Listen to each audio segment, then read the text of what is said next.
Hello, Bethany Lutheran. Welcome to Thursday's devotion. I would like to read to you today from the Gospel of John, chapter 17, verses 20 to 26. This is a reading that we will have in a couple of weeks, but I wanted to talk about it today in light of what's going on in our world. Jesus is praying for his disciples as he's preparing to go to the trial and the cross. Jesus prays, I ask not only on behalf of these, but I also on behalf of those who will believe in me through their word, that they may all be one. As you, Father, are in me and I am in you, may they also be in us, so that the world may believe that you have sent me. The glory that you have given me, I have given to them, so that they may be one, as we are one. I in them and you in me, that they may become completely one, so that the world may know that you have sent me and have loved them even as you have loved me. Father, I desire that those also whom you have given me may be with me where I am, to see my glory which you have given me because you loved me before the foundation of the world. Righteous Father, the world does not know you, but I know you. And these know that you have sent me. I made your name known to them, and I will make it known, so that the love with which you have loved me may be in them, and I in them. Christ and the Father are one with the Spirit. And they invite us into that oneness of love. That's what Jesus is talking about here, that we are united with God, with the Trinity in that one, through love. I have something written here that I had written. Jesus' prayer that all may be one. Does that mean that we all have to get along all the time? Does that mean that we all have to agree all the time? One thinks of this as a functional political statement, it would seem to call for constant agreement and accord. But if one thinks of this more in terms of who we are in Christ, we are one in Christ whether we agree with each other or not. We are one in Christ whether we like one another or not. To become a part of Christ is to become a part of the community, a part of the one true God. To become one with God. It doesn't mean that we agree, but it means that what we do, what we think, what we disagree about has to be based in love. If I'm calling for people to stay inside out of fear, that's not right. If I'm calling people to stay inside out of love for the other, then that's a valid argument. If I'm calling on releasing and letting businesses open, and that out of fear that somehow our economy is going to collapse and everything will go wrong and the world will come to an end, that's wrong. But if I want to reopen our community up out of love so that those who aren't working may have work, so that our community relationships may be built again, so that our churches may gather again, if we do it out of love, then that's a valid view.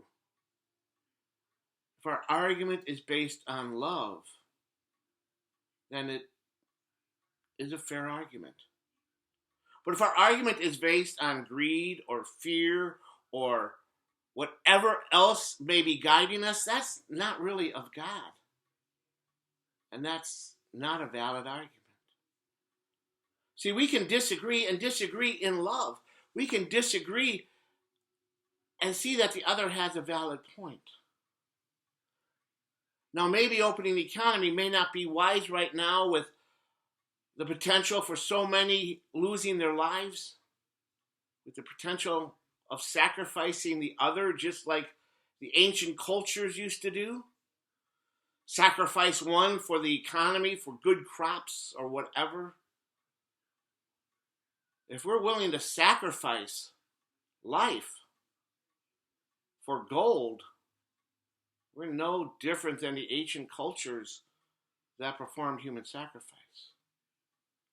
But if we're doing this opening out of love to get people back their life, their way of maintaining a livelihood, then okay. But is there another route? Could we look at this with Acts 2 also? Could we, instead of opening everything up, look at those who have much and say, now we call upon you, fellow citizens, fellow Christians, to give what you have and to spread it to those who do not have. I read the other day about a business that says they're Christian-based, and if their employees get sick because of the virus and don't come into work, they're not going to give them sick leave. They're just going to fire them. And that owner has quite a lot of money. Is it Christian to do that? Is he doing this out of love? Or is he doing it out of greed? See, our reasoning is what's important. You can disagree with me. And you can be right. And I can disagree with you and I can be right. But if I'm disagreeing with you out of fear or greed or pride, then I'm wrong. But if I'm disagreeing with you out of my view of love, out of my view of Christ's love, then I'm really not wrong. And if you're disagreeing with me out of greed or pride or fear, that's wrong. But if you're disagreeing with me out of love, out of freeing people or letting people be who they are in Christ, then that's right.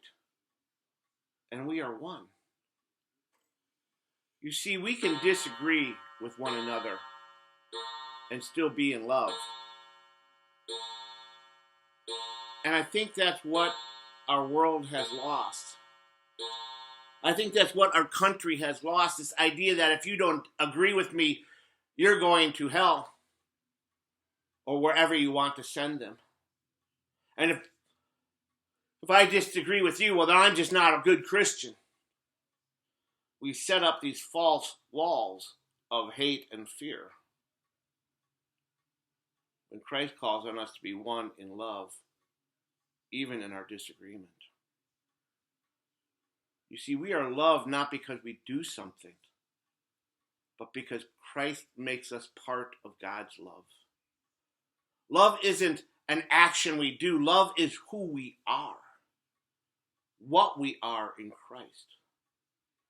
And so when I work out of a position of love, when you work out of a position of love, then we are Christ-centered. But when I work out of a position of fear or greed or hate or pride, then I'm not Christ-centered. It might just be a play on words, but the word is the truth. It has to do with love. May we be one in Christ. May we agree or disagree out of love's sake. And maybe in that we will all grow together as one, even in our difference.